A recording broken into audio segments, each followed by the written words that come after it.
संविधान में जो 30A धारा है हमारी, जो 30A है, उसे हटाना पड़ेगा, जिसके अंतर्गत सरकार के नियंत्रण में है सारे मंदिर। पहले तो मंदिर हिंदू धर्मस्थल है, इनमें चढ़ाया हुआ पैसा हिंदू धर्म के लिए यूज होना चाहिए और हमारे धर्म के प्रचार के लिए यूज होना चाहिए, जब जाके कहीं कुछ होगा।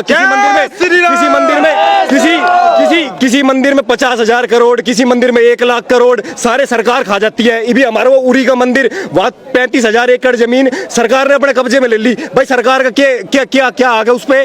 कोई पूछे? सारे मस्जिद, सारे चर्च, जितना भी चंदा आता है उनके मदरसे चलते हैं, उनके कॉन्वेंट स्कूल चलते हैं। हमारे गुरुकुल सरकार ने बंद कर दिए। मंदिर से गौशाला चलती थी, वो सरकार ने बंद कर दी। भाई हम गाय को माँ कहते हैं, तुम गाय को काटते हो। कुरान में 36 आयतें, पहली 36 आयतें पढ़ो आप, 33 बार जिहाद का जिक्र है। वसीम रिजवी जो शिया वक्फ बोर्ड का चेयरमैन है, वसीम रिजवी ने बात उठाई।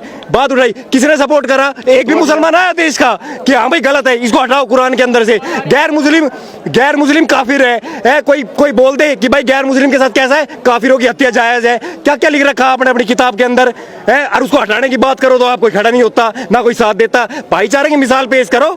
रोहिंग्या मुसलमान भारत में आ रहा है, उसे भगाने में हमारा साथ दो। जो मुसलमान ऐसी हरकत करता है उस मुसलमान को मंदिर से भगाओ।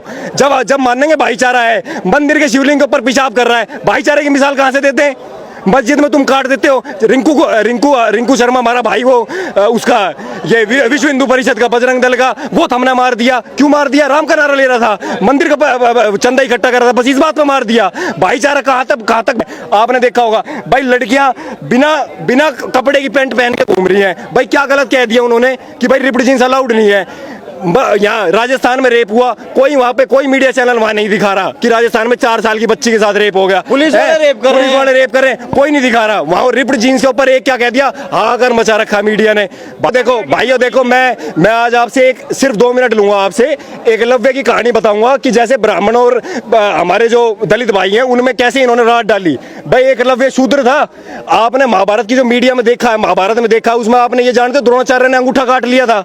लेकिन मैं आपको हकीकत बताता हूँ, आप वेद व्यास जी की महाभारत उठा के देखना भाई साहब, मैंने पढ़ी है। अगर मेरा नंबर ले लेना, मैं आपको वो सारा प्रसंग दिखाऊंगा जो महाभारत में द्रोणाचार्य के और एकलव्य के बीच में हुआ है। वो क्या था, वो प्रसंग क्या था? एकलव्य को द्रोणाचार्य जी ने ये कहा था कि भाई आप आने वाले टाइम में कौरव और पांडवों का युद्ध होगा, बेटे मेरी तेरे से ये गुजारिश है, तू किसी भी तरफ से युद्ध मत लड़ियो, ठीक है? तो एकलव्य ने ये कहा उनसे, एकलव्य ने जवाब में ये कहा कि एक वीर को अपनी वीरता दिखाने का अवसर सिर्फ युद्ध में मिलता है, और आपने तो मेरे से युद्ध ना लड़के मेरे साथ ऐसा किया जैसे कि मेरे दोनों अंगूठे ही काट लिए हों। ये एक अलंकार स्वरूप होता था संस्कृत में, और इसको हमें कैसे दिखाया गया कि गुरु द्रोणाचार्य ब्राह्मण थे, उन्होंने दलित के अंगूठे काट लिए। अंगूठे नहीं काटे थे भाई, अंगूठे नहीं काटे थे।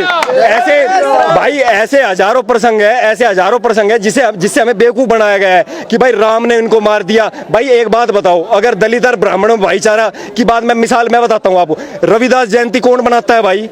रविदास जयंती हम मनाते हैं। रविदास जयंती शूद्र घर से था रविदास, हम मनाते हैं ना जयंती। तो फिर भाई ब्राह्मण और शूद्र विरोधी कैसे हो गए? दूसरा, एकलव्य शूद्र था ना, शूद्र एकलव्य। भाई एकलव्य ये गुरु द्रोणाचार्य ने उसको इज्जत दी कि नहीं दी? उससे गुजारिश ही करी कि नहीं करी?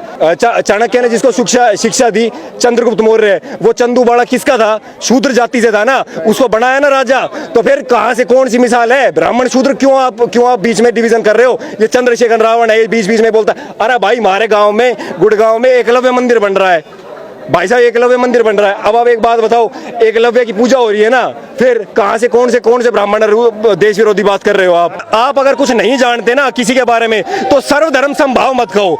धर्म हमेशा सापेक्ष, धर्म निरपेक्ष नहीं होता, धर्म हमेशा सापेक्ष होता है। सबसे पहली बात, आप महाभारत पढ़ो, खुद पढ़ो जो वेद व्यास जी ने लिखी है। रामायण पढ़ो जो वाल्मीकि ने लिखी। वाल्मीकि शूद्र ऋषि थे, वाल्मीकि ने रामायण लिख दी। अब आप बताओ, शूद्र से हमने रामायण लिखवा दी तो ब्राह्मण का तो और कोई द्वेष है ही नहीं, जातिवाद तो है ही नहीं, हमें जातिवाद तो था ही नहीं। ये तो अंग्रेज और मुसलमानों ने डाला बाद में, जो भारत में जिनने रूल करा है। भाई साहब 500 करोड़ थे हम, 500 करोड़ हम पूरे वर्ल्ड के अंदर 500 करोड़ थे। जब मुगल यहाँ से गए, आपकी जनसंख्या पता है कितनी थी? मात्र 30 करोड़ बचे थे। आपको कन्वर्ट कर दिया ईरान में, इराक में, इजिप्ट में। आप किसी भी देश का इतिहास उठा के पढ़ो तो सही जरा एक बार, आपको पता लगेगा। भारत की तरह डेमोक्रेसी थी वहाँ पे? नहीं था डेमोक्रेसी। आज वहाँ पे इस्लामिक शासन है, वहाँ आपको वोट नहीं देने दिया जाता।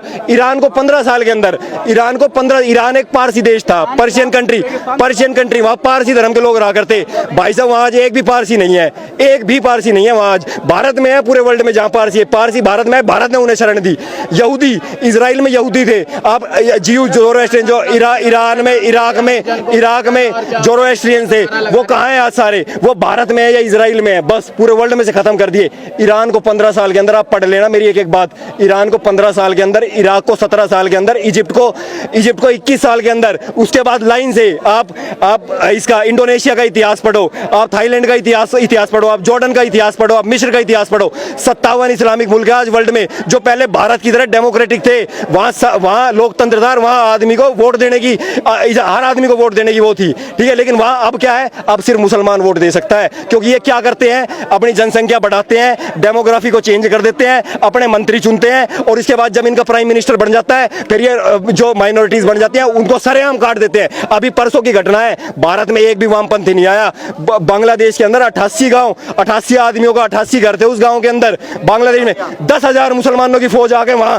वो साफ कर दिया, पूरा गांव साफ कर दिया। आप जरा ये पढ़ के तो देखो कि गैर मुस्लिम देशों में जो मुस्लिम देश है उनमें गैर मुस्लिमों के साथ क्या बर्ताव होता है। आप पढ़ोगे, आपकी रूह कांप जाएगी।